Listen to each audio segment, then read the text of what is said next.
Sharon's got Sharon McIntyre, who's a SIL advisor, many of you will know, Mark's right-hand person, is going to talk to us about the new traits that are coming on that we've been talking about today. There's some slides, poster out there about them, the body condition score and stability. So without any further ado, thanks Sharon. I think you're ready to go.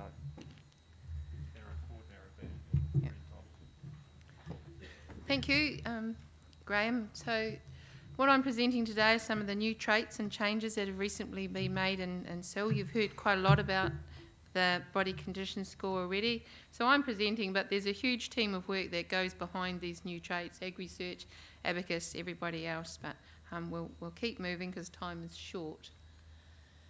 So basically we're getting to the stage where some of the traits you're currently recording, like perhaps reproduction or some of these things, or fat, we're saying may even be going beyond the optimum level.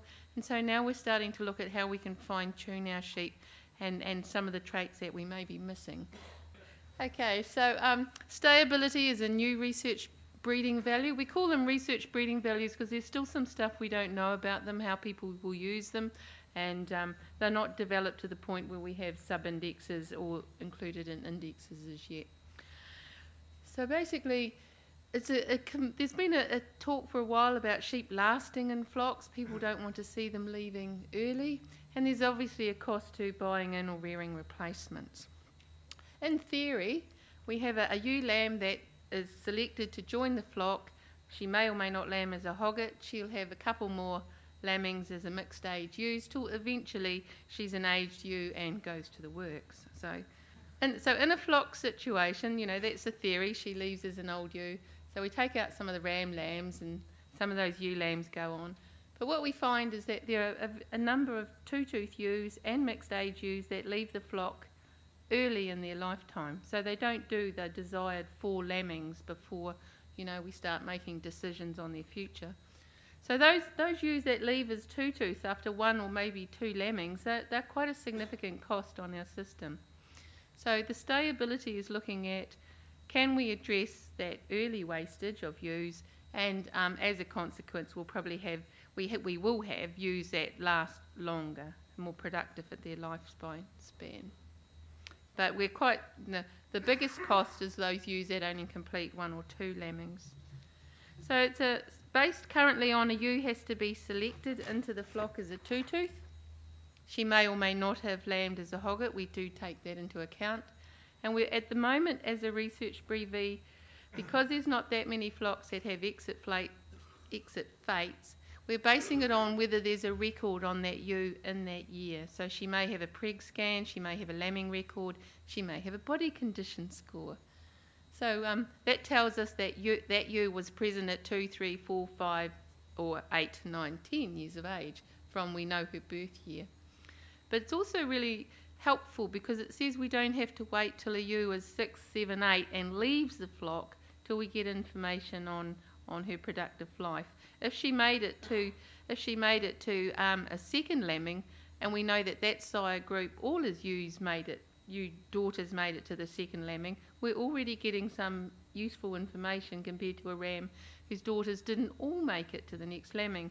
So it means we're getting some stability information earlier in the sheep's life instead of having to wait, and you know, we're talking about rams now that would be 10, 12 years old, so that's not much use. So in the future we'd like to be able to distinguish why those ewes leave the flock. Did they leave because they were unsound physically and that we call that a commercial cull, or whether the ram breeder is culling a lot of sound sheep. Often those stud ewes just revert to the commercial flock. They're physically sound and wouldn't have normally been culled. So this approach, we haven't quite got that distinction. So my slide is out of order. So it's expressed as the extra time that the ewe will be in the flock, and it's in years. So a ewe that has a BV of plus 0.3 will be there for 0.3 of a year more than one that has an average breeding value. And it's highly correlated, so if a ewe is present at one age, it's highly correlated that she'll be present at the next age. So by the time we've got that she's present for 2 lambings, we're starting to get quite a strong picture that she will be there late. So again, we're starting to get information earlier than having to wait for this end of life situation. So talking 70-80% correlation from staying for early lambings to staying till late. So in a flock situation, often with these traits like this, which are lowly heritable, well, moderately, it's about 8 to 10%, somewhere in that range, using this approach. It may be a bit higher when we have better distinction on why they leave. But often with these traits, it's about getting rid of the worst performers. So in this case, the ewe lambs there that were yellow, they were from sires that were identified with poor performance and stayability. The blues and greens were better, and because for some of those other animals they're from young sires who don't have older female relatives with records, we don't have as much information on them, and they may all be similar in value. But you can see that if we can get rid of the worst performers, we can reduce the number of those younger ewes that are leaving the flock. So summary there,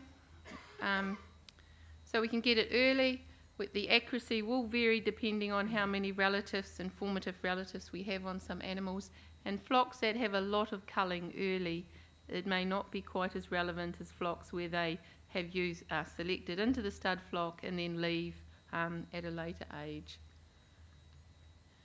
And we do strongly recommend that you record exit fates so that in future when we move to using exit fates to distinguish the culling of sound from unsound sheep, that those records will be there for your animals.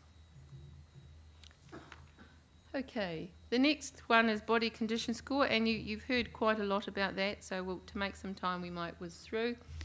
So it's developed in response to the fact that farmers are saying that ewe live weight doesn't tell us everything we need to know about a ewe in her size. So we have 3 ewes, all similar weights, but completely different frame size, which is something we may need to think about in future as well as perhaps condition. So it's a quick and easy low-cost tool that I've just found I can read them down there. Quick and easy low-cost tool that farmers are quite familiar with. Again, you know, you want a single operator that calibrates themselves against the pictures and does a good job. But mating time is the preferred time, although, you know, from a farm management point of view, you may be interested in doing more body condition scores. We have the ability to record them. At the moment, body condition score is just about a one-life one. Maybe when we look at ewe efficiency, we may be able to use more multiple breeding body condition scores. But mating is the preferred time, although because they're highly correlated, if you do record them at a different time, that is still very informative.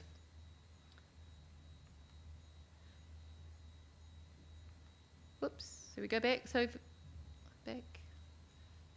a very high correlation between body condition scores. So from the diet industry point of view, you can think of that as repeat customers or that you can't really change a lot about what you were given, but a value. So you're familiar with body condition score, but one thing I would like to highlight is that a body condition score is not just fat. When a ewe loses a body condition score, she also loses lean tissue. So we talk a lot about fat, but body condition score is, she will run down both her lean tissue and her fat when she's mobilising. So it's moderately heritable in the 16 to 20% range, but it's very highly repeatable. And there is measurements done on young animals are predictive. So when you do your fat depths and ultrasounds, that's very helpful. Gives us information a wee bit earlier, but it's not the same as the direct measurement. There is a correlation, it's around 0.38, 0.4. So it is helpful, but it's not, we still need the actual measurement. And in the model, we correct for a number of things, including what the lambing performance of the ewe was in the year prior to the body condition score. Obviously, if you have a triplet set, it's going to impact on you differently. So we recommend scoring all 2-tooth and older ewes once a year, preferably at mating. And if you're going to do this and it's about describing the ewe, then we strongly recommend that you also take a live weight mate at the same time. And if we take more than one body condition score, the SIL system will use the largest data set as being the most informative. And because they're so highly correlated, it's a very valid approach to take. So it's very much a research breeding value. At this stage, we heard some really interesting facts from Murray about his observation of body condition score and performance, but we'd like observations for you too. Does it add value? How are you using it? Are you using it in conjunction with live weight or on its own? Or are you using it in conjunction with meat traits? Some of these things are very much research both for you and for us, and that will inform how we build it into an index in future, or a sub-index in future. Just a quick whiz through on survival data. We've introduced some new filters into SIL to improve the accuracy and the reliability of the survival breeding values. We've heard quite a lot that within flock it works very well, and some people are a little bit more sceptical across flock, because we know there are variable levels of recording accuracy, and we know that in some flocks, in some years we see very high or very low levels of survival, and then even within flocks, sometimes we see variable levels. So we need to think how we handle this so that we can get more reliable breeding values. For some time now in SIL ACE, we've gone through and found animals that are flocks that are outside the 55 to 93% survival range. And if they're outside those, we set them up as a permanent exclusion for that year. So that way, you know, every time we do SIL ACE, that bit of information is quarantined. So we've set up some new improved survival filters which will exclude data for flock by year, which is what we had before, but we've changed the ranges a wee bit. It's now 60 to 95% because some flocks are experiencing higher survivals than our exclusion level. But also it looks at a flock within a year. So where you have, say, an 85% survival and we find a series of rams at 100% survival, we think, that's odd, or very low, or everyone's at 85 and there's a ram at less than 60%. When looking at excluding those substantially different animals, so from a data point of view, it looks as though something wasn't quite right there. And some data cleanup checks. So one thing we do find is although you code deaths at lambing, sometimes we find this ewe here has a live lamb and a dead lamb, but unusually later on we find we have two live records on that dead lamb. So we now have a system that will automatically make it live again. We don't do it after one because which is the mistake, the dead lamb or the live lamb? You know, we can't be sure which is the mistake. So if there are two records on that individual, we make it automatically live again. And DNA flocks, I have some experience at trying to do some problem solving and survival in DNA flocks, and it's very hard because the animals are generated during the process, the dead lambs are generated during the analysis and then aren't stored. So when you go to try and find data, it's very hard to deal with. So as part of the improvement, they will actually be generating dead lambs and storing them. So that will help with problem solving, and they will have pedigree. So we'll be able to, that'll help us in that regard. So that's pretty much. Genetic trend, I just wanted to show you lamb survival. Breeders have made rapid progress, even though this is a low heritability trait, and the better and more reliable our breeding values, the better that will go. So the main point to leave you with is we value your feedback on these two new breeding values. How you use them will help us, inform us on how we build them into sub-indexes. And thank you very much for your attention.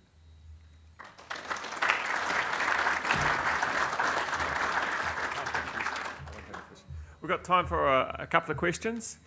Exit faiths, when are they likely to come back in, and will they penalise any related siblings or animals? Exit fates have been around for some years. You can record them. I forgot to say there's a technical handout I've written there. Well, the team has written there. Exit fates can be recorded at any time.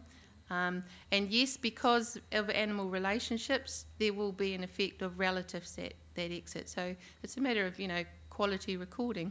And They're quite explicit. If you can record just a commercial cull or knowledge cull, or you can get to the point where you can record the actual reason, like teeth, feet, crook udders, and maybe one day, bearings, maybe one day we'll be able to answer some of those questions about how much is genetic involved in some of those issues.